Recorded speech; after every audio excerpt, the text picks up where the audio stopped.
आज हम लोग सिविक्स यानी राजनीतिक शास्त्र के दूसरे नंबर चैप्टर जिसका नाम है सत्ता में साझेदारी की कार्यप्रणाली। तो आज हम लोग इस चैप्टर का पूरा ऑब्जेक्टिव क्वेश्चन यानी कि पूरा वस्तुनिष्ठ प्रश्न देखेंगे।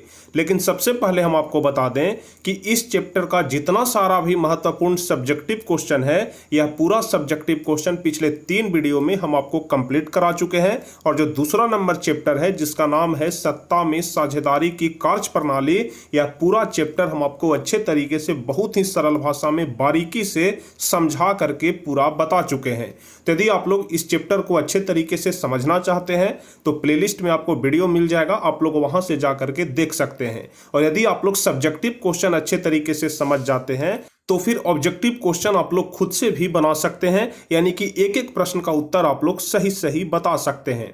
तो चलिए आज हम आपको दूसरा नंबर चैप्टर का कुछ महत्वपूर्ण ऑब्जेक्टिव क्वेश्चन बताएंगे जो कि आपके लिए बहुत ही ज्यादा महत्वपूर्ण होंगे। जितना प्रश्न हम आपको बता देंगे परीक्षा में इससे बाहर का एक भी प्रश्न नहीं पूछा जाएगा। तो चलिए बिना समय गवाए हम लोग शुरू करते हैं। लेकिन उसके पहले यदि आप लोग चैनल पर नए हैं तो चैनल को जरूर सब्सक्राइब कर लीजिएगा ताकि आगे के भी हर एक वीडियो का नोटिफिकेशन आपको मिल सके। तो चलिए सबसे पहला नंबर प्रश्न का सही जवाब कौन सा होगा आप लोग जल्दी से कमेंट में करके बताइए। जैसे ही हम प्रश्न पढ़ेंगे आप लोग नीचे लाइव चैट या फिर कमेंट में एक एक प्रश्न का उत्तर बताते चलेंगे जो कि बहुत ही ज्यादा महत्वपूर्ण प्रश्न होंगे। और कोशिश करना है कि एक भी प्रश्न का उत्तर गलत ना हो पाए, एक एक प्रश्न का सही जवाब आपको बताना है। तो चलिए बताइए, सबसे पहला नंबर प्रश्न कह रहा है कि सत्ता में साझेदारी सही है क्योंकि। बताइए सत्ता में साझेदारी क्यों सही है? क्योंकि यह विविधता को अपने में समेट लेती है, कि देश की एकता को कमजोर करती है, कि फैसले लेने में अनावश्यक व्यवधान पैदा होता है, कि विभिन्न समुदायों के बीच टकराव कम करती है। तो बताइए सत्ता में साझेदारी सही है क्योंकि। तो इसका तो ए नंबर ऑप्शन भी सही होगा और डी नंबर ऑप्शन भी सही होगा, कि पहला कि यह विविधता को अपने में समेट लेती है और दूसरा कि विभिन्न समुदायों के बीच टकराव कम कर देती है। लेकिन इसका डी नंबर ज्यादा सटीक हो रहा है कि सत्ता में साझेदारी इसलिए सही है क्योंकि यह विभिन्न समुदायों के बीच टकराव कम करती है। चलिए दूसरा नंबर प्रश्न कह रहा है कि यूरोपीय संघ का मुख्यालय कहां है। दूसरा नंबर प्रश्न का सही जवाब कौन सा होगा? बताइए यूरोपीय संघ का मुख्यालय कहां है? तो आप लोग ध्यान रखिएगा, दूसरा का सही जवाब हो जाएगा ब्रुसेल्स में। ठीक है, यूरोपीय संघ का जो मुख्यालय है वह ब्रुसेल्स में है। चलिए अगला नंबर प्रश्न कह रहा है कि गठबंधन सरकार की पकड़ प्रशासन पर होती है, यानी कि जो गठबंधन की सरकार होती है उसकी पकड़ प्रशासन पर कैसी होती है? मजबूत होती है कि ढीली होती है कि अति मजबूत की कठोर? तो तीसरा नंबर प्रश्न का सही जवाब कौन सा होगा? तो आप लोग ध्यान रखिएगा कि गठबंधन की सरकार की पकड़ जो है वह प्रशासन पर ढीली होती है। तीसरा का बी नंबर ऑप्शन सही होगा। चलिए चौथा नंबर प्रश्न कह रहा है कि सरकार के एक ही स्तर पर सत्ता विभाजन को क्या कहा जाता है। चौथा नंबर प्रश्न काफी ज्यादा महत्वपूर्ण है, तो आप लोग ध्यान रखिएगा कि सरकार के एक ही स्तर पर सत्ता विभाजन को क्या कहते हैं? तो क्षैतिज वितरण कहते हैं, यानी कि चौथा का ए नंबर ऑप्शन सही होगा।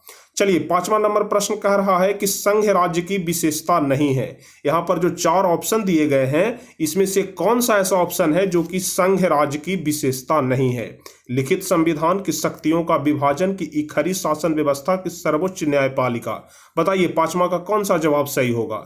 तो आप लोग ध्यान रखिएगा कि जो इकहरी शासन व्यवस्था है वह संघ राज्य की विशेषता नहीं है, यानी कि पांचवा का सी नंबर ऑप्शन सही होगा। चलिए छठा नंबर प्रश्न कह रहा है कि संघ सरकार का उदाहरण है।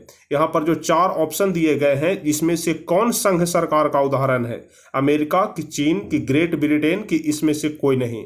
तो आप लोग ध्यान रखिएगा संघ सरकार कहां में है? तो अमेरिका में है, इसलिए छठा का ए नंबर ऑप्शन सही होगा। बिल्कुल जैसे ही हम प्रश्न पढ़ेंगे आप लोग एक एक प्रश्न का बिल्कुल सही जवाब बताएंगे। कोशिश करना है कि एक भी प्रश्न का उत्तर गलत नहीं होना चाहिए, क्योंकि हम आपको बहुत ही बारीकी से सब्जेक्टिव क्वेश्चन कंप्लीट करा चुके हैं। और यदि आप लोग अच्छे से कंप्लीट किए होंगे तो यहां पर एक एक प्रश्न का सही जवाब आप लोग दे पा रहे होंगे। तो चलिए जैसे ही हम प्रश्न पढ़ेंगे आप लोग नीचे लाइव चैट में इसका आंसर बताएंगे। 7वां नंबर प्रश्न कह रहा है कि निम्नलिखित में से कौन से देश का संविधान अलिखित संविधान है, यानी कि लिखा हुआ नहीं है? तो बताइए 7वां नंबर प्रश्न का सही जवाब कौन सा होगा? तो इसका सही जवाब हो जाएगा ब्रिटेन का संविधान। भारत के बारे में तो आप लोगों को हम बता चुके हैं कि सबसे बड़ा विश्व का लिखित संविधान जो है वह भारत का ही संविधान है। तो भारत का तो हो नहीं सकता है, पाकिस्तान का नहीं है, कनाडा तरह का नहीं है। ध्यान रखिएगा, जो ब्रिटेन का संविधान है वह अलिखित संविधान है, यानी कि लिखा हुआ संविधान नहीं है। चलिए 8वां नंबर प्रश्न बताइए, संघ सरकार का उदाहरण है। 8वां नंबर प्रश्न, कौन सा जवाब सही होगा? संघ सरकार का उदाहरण, तो अभी हमने आपको बताया कि संघ सरकार का उदाहरण अमेरिका है। चलिए 9वां नंबर प्रश्न, ब्रिटेन एक राज्य है, कैसा राज्य है? संघात्मक राज्य है कि एकात्मक राज्य है कि ए और बी दोनों की? डी नंबर ऑप्शन है अध्यात्मक राज्य है। तो बताइए 9वां नंबर प्रश्न, कौन सा जवाब सही होगा? तो आप लोग ध्यान रखिएगा, ब्रिटेन जो है वह एक एकात्मक राज्य है, यानी कि 9वां का बी नंबर ऑप्शन सही होगा।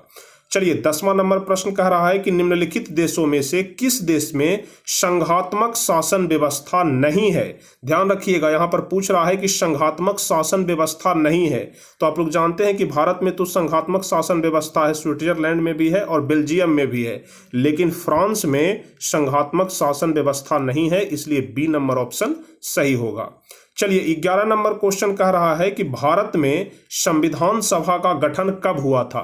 बताइए, संविधान सभा का गठन भारत में कब हुआ था? काफी आसान क्वेश्चन है, तो ध्यान रखिएगा, सन 1946 ईस्वी में भारत में संविधान सभा का गठन हुआ था। चलिए 12 नंबर क्वेश्चन कह रहा है कि इनमें किस राज्य को विशेष राज्य का दर्जा प्राप्त है? यहां पर भारत के 4 राज्य का नाम लिखा गया है और आपको बताना है कि किस राज्य को विशेष राज्य का दर्जा प्राप्त है। झारखंड की, पंजाब की, उत्तराखंड की, बिहार। तो बिहार के बारे में तो आप लोग जानते हैं कि बिहार को विशेष राज्य का दर्जा नहीं है, झारखंड को भी विशेष राज्य का दर्जा नहीं है और न ही पंजाब को है, लेकिन उत्तराखंड को विशेष राज्य का दर्जा मिला हुआ है। तो 12 का सी नंबर ऑप्शन सही होगा। चलिए 13 नंबर क्वेश्चन कह रहा है कि अवशिष्ट अधिकार किसके पास होता है? बताइए 13 नंबर क्वेश्चन, अवशिष्ट अधिकार किसके पास होता है? तो हमने आपको बताया था सब्जेक्टिव क्वेश्चन में कि अवशिष्ट संबंधी कानून बनाने का अधिकार सिर्फ और सिर्फ केंद्र के पास होता है, यानी कि 13 का ए नंबर ऑप्शन सही होगा। चलिए 14 नंबर क्वेश्चन कह रहा है कि समवर्ती सूची में रखा जाता है, राज्य को रखा जाता है कि केंद्र को रखा जाता है कि केंद्र एवं राज्य दोनों को रखा जाता है? बताइए, समवर्ती सूची में किसे रखा जाता है? तो हम आपको बताए हैं कि समवर्ती सूची में केंद्र और राज्य दोनों को रखा जाता है। ठीक है, चलिए 15 नंबर क्वेश्चन है कि निम्नलिखित में से कौन समवर्ती सूची का विषय है? यहाँ पर 4 विषय दिया गया है और आपको बताना है कि समवर्ती सूची का विषय कौन सा है, यानी कि सड़क की, पुलिस की, अणुशक्ति और शिक्षा। तो आप लोग ध्यान रखिएगा कि शिक्षा को समवर्ती सूची के अंतर्गत रखा जाता है, यानी कि 15 का डी नंबर ऑप्शन सही होगा। चलिए 16 नंबर क्वेश्चन कह रहा है कि भारत में राज्य पुनर्गठन आयोग की स्थापना कब हुई? 16 नंबर क्वेश्चन बहुत ही ज्यादा महत्वपूर्ण है। तो बताइए, भारत में राज्य पुनर्गठन आयोग की स्थापना कब हुई थी? तो ध्यान रखिएगा, इसका सही जवाब होगा सन 1956 ईस्वी, यानी कि 16 का सी नंबर ऑप्शन सही होगा। चलिए 17 नंबर क्वेश्चन, भारत की राष्ट्रीय पक्षी है, काफी ज्यादा आसान प्रश्न है। बताइए राष्ट्रीय पक्षी कौन है? तो आप लोग जानते हैं कि भारत की राष्ट्रीय पक्षी मोर है, यानी कि बी नंबर ऑप्शन सही होगा मयूर। मयूर को ही मोर बोला जाता है, ध्यान रखिएगा। चलिए 18 नंबर क्वेश्चन कह रहा है कि भारत में संघ एवं राज्यों के बीच अधिकारों का विभाजन कितनी सूचियों में हुआ है? 18 नंबर क्वेश्चन, कौन सा जवाब सही होगा? भारत में संघ एवं राज्यों के बीच अधिकारों का विभाजन कितनी सूचियों में हुआ है? तो हम आपको बताए थे कि कुल 3 सूचियों में हुआ है, 18 का सी नंबर ऑप्शन सही होगा। आप लोग देख रहे हैं कि जितने सारे भी प्रश्न हम आपको सब्जेक्टिव में बताए हैं, उसी में से क्वेश्चन को उठाया जा रहा है। इसलिए हम आपको बार बार बोलते हैं कि सब्जेक्टिव क्वेश्चन पर आप लोग विशेष ध्यान दीजिए, ताकि ऑब्जेक्टिव के लिए अलग से समय न देना पड़े और अलग से समय देकर के न याद करना पड़े, क्योंकि यदि सब्जेक्टिव क्वेश्चन समझते हैं तो फिर ऑब्जेक्टिव आप कभी नहीं भूल पाएंगे, और ऐसे यदि आप लोग ऑब्जेक्टिव को रट करके याद करते हैं तो फिर बहुत जल्द भूल जाएंगे। इसलिए आप लोग सब्जेक्टिव क्वेश्चन पर पकड़ बनाइए। चलिए 19वां नंबर क्वेश्चन कह रहा है कि भारत में संघ एवं राज्यों के बीच अधिकारों के विभाजन से संबंधित कौन सी सूची है? संघ सूची है कि राज्य सूची है कि समवर्ती सूची है कि इनमें से कोई नहीं? ध्यान से पहले आप लोग क्वेश्चन को समझिए, उसके बाद जवाब दीजिए। कह रहा है कि संघ एवं राज्यों के बीच अधिकारों के विभाजन से संबंधित कौन सी सूची है? तो हम आपको बताए हैं कि संघ सूची, राज्य सूची और समवर्ती सूची तीनों में अधिकारों का विभाजन है। राज्य सूची में राज्य सरकार के पास अधिकार होता है कि कानून बनाए, संघ सूची में केंद्र सरकार के पास होता है, और समवर्ती सूची में राज्य और केंद्र दोनों के पास होता है, यानी कि अधिकार तो सभी के पास है। इसलिए इसका डी नंबर ऑप्शन इनमें से सभी इसका सही जवाब होगा। चलिए 20वां नंबर क्वेश्चन, भारत में किस प्रकार की शासन प्रणाली है? संघीय और अध्यक्षीय है कि संघीय और संसदीय है कि एकात्मक और अध्यक्षीय है कि एकात्मक और संघीय है? बताइए 20 नंबर क्वेश्चन कौन सा जवाब सही होगा? तो आप लोग ध्यान रखिएगा कि भारत में संघीय और संसदीय शासन प्रणाली है। 20 का बी नंबर ऑप्शन सही होगा। चलिए 21वां नंबर क्वेश्चन कह रहा है कि भारत में कितने राज्य हैं? बहुत ही ज्यादा आसान प्रश्न है, आप लोग बचपन से याद करते आ रहे हैं कि भारत में कुल 28 राज्य हैं। अब तो 29 हो गया है क्योंकि इसमें एक नया आंध्र प्रदेश से जो तेलंगाना है वह अलग हो गया है, इसलिए तेलंगाना अब एक नया राज्य हो गया है, इसलिए इसका जवाब 29 भी दे सकते हैं आप लोग। अब इसका जवाब 28 नहीं होगा, हम 28 बताए हैं लेकिन आपके परीक्षा में आएगा तो आप लोग 29 देंगे। 21 का डी नंबर ऑप्शन सही होगा। चलिए 22वां नंबर क्वेश्चन, भारत में कितने केंद्र शासित राज्य हैं? बताइए 22 नंबर क्वेश्चन कौन सा जवाब सही होगा? तो ध्यान रखिएगा कि भारत में 8 केंद्र शासित राज्य हैं। 22 का सी नंबर ऑप्शन सही होगा। चलिए 23वां नंबर प्रश्न कह रहा है कि संविधान के अनुसार भारत है, संविधान के अनुसार भारत क्या है? एक संघात्मक राज्य है कि राज्यों का संघ है कि अर्ध संघात्मक राज्य है कि इनमें से कोई नहीं? बताइए 23 नंबर क्वेश्चन कौन सा जवाब सही होगा? तो आप लोग ध्यान रखिएगा कि संविधान के अनुसार भारत राज्यों का एक संघ है। चलिए 24वां नंबर क्वेश्चन 24 नंबर क्वेश्चन हम लोग देखेंगे। कह रहा है कि निम्नलिखित में कौन संघीय शासन व्यवस्था का उद्देश्य नहीं है? संघीय शासन व्यवस्था का उद्देश्य कौन नहीं है? तो ध्यान रखिएगा कि जो सांप्रदायिकता होता है वह संघीय शासन व्यवस्था का उद्देश्य नहीं होता है। 24 का डी नंबर ऑप्शन सही होगा।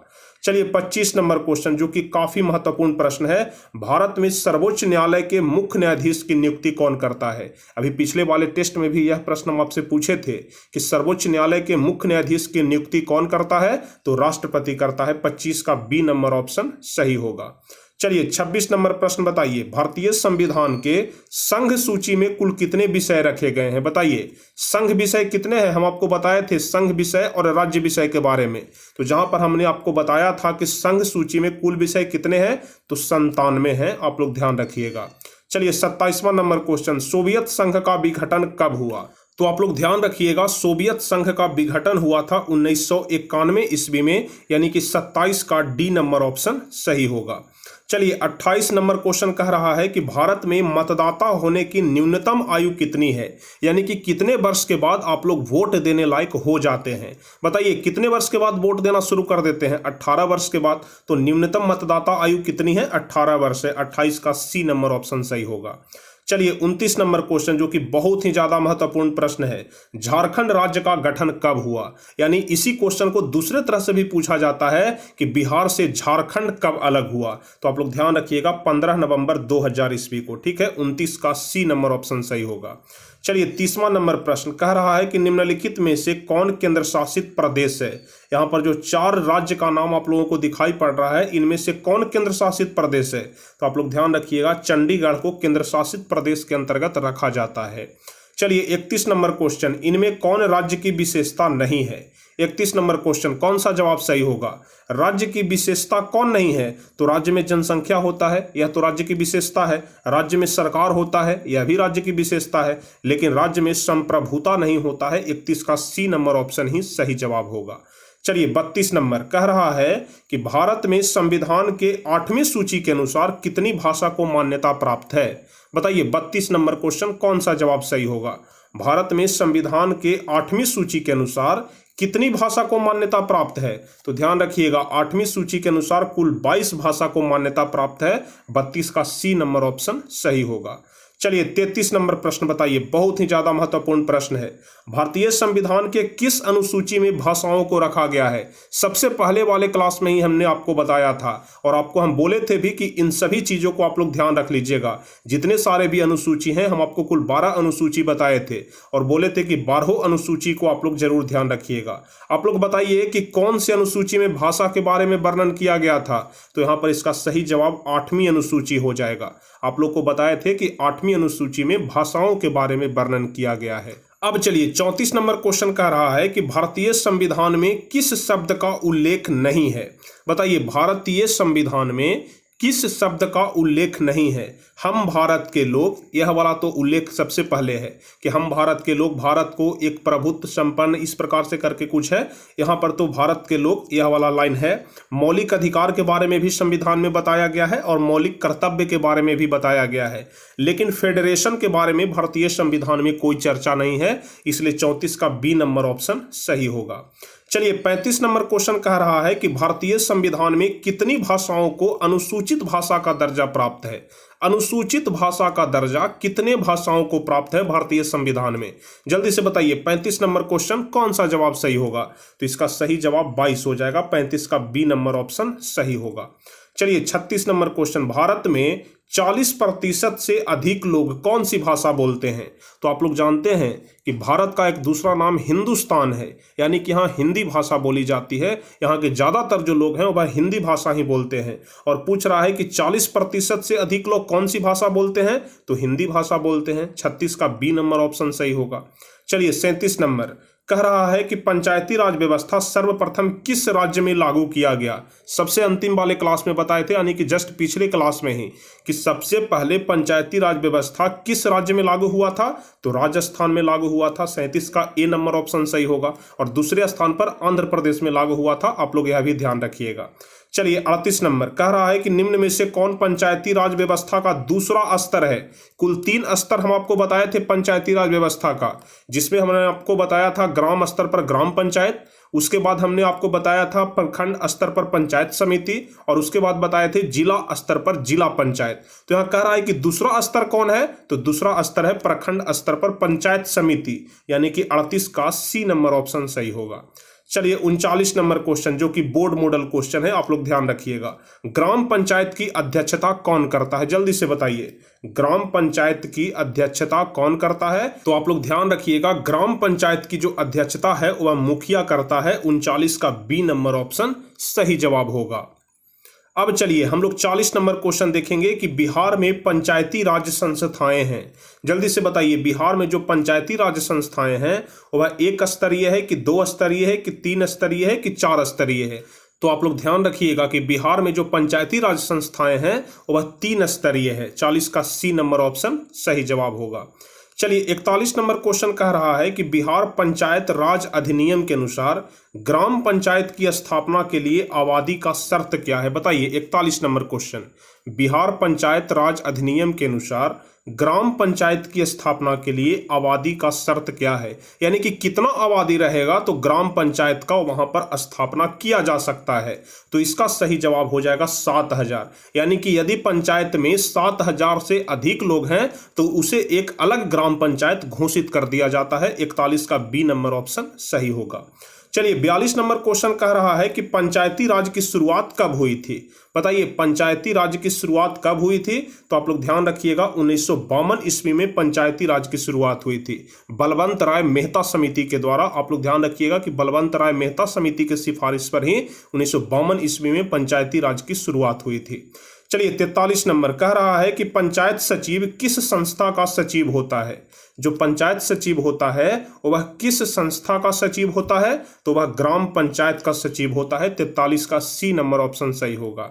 चलिए 44 नंबर क्वेश्चन बताइए, ग्राम पंचायत का बजट कौन पास करता है? ग्राम पंचायत का जो बजट होता है वह कौन पास करता है? तो ग्राम सभा पास करता है। 44 का डी नंबर ऑप्शन सही होगा। चलिए 45 नंबर कह रहा है कि जिला परिषद पंचायती राज व्यवस्था का कौन सा स्तर है? बताइए 45 नंबर क्वेश्चन, जिला परिषद पंचायती राज व्यवस्था का कौन सा स्तर है? तो 45 का सी नंबर ऑप्शन सही होगा कि जिला परिषद तीसरा स्तर है, क्योंकि हम आपको बताए थे कि ग्राम स्तर पर ग्राम पंचायत, प्रखंड स्तर पर पंचायत समिति और जिला स्तर पर होता है जिला परिषद। तो 45 का सी नंबर ऑप्शन सही होगा। चलिए 46 नंबर क्वेश्चन बताइए कि सरपंच अधिकतम कितने रुपयों तक के मामलों की सुनवाई कर सकता है? हम आपको बताए थे कि अगर कोई छोटा मोटा मामला हो जाए तो उसका निवारण जो है वह सरपंच ही कर देता है। तो बताइए कि कितने रुपए तक का यदि मामला रहेगा तो सरपंच उसका सुनवाई कर सकता है? तो इसका जवाब हो जाएगा 10,000 रुपया। यानी कि यदि 10,000 रुपये तक का मामला है तो उसका सुनवाई सरपंच ही कर सकता है। चलिए 47 नंबर क्वेश्चन बताइए कि पंचायती राज व्यवस्था किस प्रधानमंत्री के शासनकाल में लागू हुआ था? तो हमने आपको बताया था कि जो भारत के सबसे पहले प्रधानमंत्री थे पंडित जवाहरलाल नेहरू, उनके शासनकाल में ही पंचायती राज व्यवस्था लागू किया गया था, यानी कि 47 का बी नंबर ऑप्शन सही होगा। अब चलिए 48 नंबर क्वेश्चन बताइए कि बिहार पंचायती राज अधिनियम कब बना? बताइए 48 नंबर, बिहार पंचायती राज अधिनियम कब बना? तो आपको मालूम होना चाहिए कि बिहार पंचायती राज अधिनियम 2006 ईस्वी में बना, यानी कि 48 का सी नंबर ऑप्शन सही होगा। चलिए 49 नंबर प्रश्न बताइए, नगर पंचायत में सदस्यों की संख्या कितनी होती है? नगर पंचायत में सदस्यों की संख्या कितनी होती है? तो आप लोग ध्यान रखिएगा कि नगर पंचायत में सदस्यों की संख्या 10 से लेकर के 25 तक होती है, यानी कि 49 का ए नंबर ऑप्शन सही जवाब होगा। अब हम आपको इस वीडियो का सबसे आखिरी प्रश्न पूछने वाले हैं। हमने बोला इस वीडियो का आखिरी प्रश्न, ये मत सोच लीजिएगा कि क्वेश्चन समाप्त हो गया, इसमें अभी बहुत सारे प्रश्न और बचे हुए हैं, लेकिन आज हम लोग 50 क्वेश्चन को ही देखेंगे। बाकी जितने सारे भी प्रश्न बच जाएंगे इसका जवाब हम लोग अगले वीडियो में जानेंगे। तो चलिए 50वां नंबर प्रश्न का उत्तर बताइए कि पंचायत समिति का पदेन सचिव कौन होता है? बताइए पंचायत समिति का पदेन सचिव कौन होता है? तो आप लोग ध्यान रखिएगा कि पंचायत समिति का जो पदेन सचिव होता है वह बीडीओ यानी कि प्रखंड विकास पदाधिकारी होता है। 50 का सी नंबर ऑप्शन सही होगा। तो 50 नंबर क्वेश्चन तक ही आज हम लोग रहने देते हैं। अब आप लोग जल्दी से कमेंट करके बताइए कि 50 में से कितने प्रश्न का सही जवाब आप लोगों ने बताया। बिल्कुल सही सही आप लोगों को नीचे कमेंट करके बताना है। और 50 के बाद जितने सारे भी प्रश्न शेष और बच गए हैं, कुल मिलाकर के लगभग 45 प्रश्न और बचे हुए हैं, जिसका जवाब हम लोग अगले वीडियो में जानेंगे। तो आज का यह वीडियो आपको कैसा लगा आप लोग जल्दी से नीचे कमेंट करके बताइए। यदि आप लोगों को वीडियो अच्छा लगा हो तो इस वीडियो को जल्दी से लाइक कर दीजिए, अपने दोस्तों के भी जल्दी से शेयर कर दीजिए। और जो भी स्टूडेंट इस चैनल पर नए हैं तो चैनल को जरूर सब्सक्राइब कर लीजिएगा, ताकि आगे के भी हर एक वीडियो का नोटिफिकेशन आपको मिल सके। तो चलिए फिर मिलते हैं अगले क्लास में, और जितने सारे भी प्रश्न शेष बच गए हैं सारे प्रश्न को हम लोग अगले क्लास में ही देखेंगे। तो चलिए तब तक के लिए जय हिंद, धन्यवाद।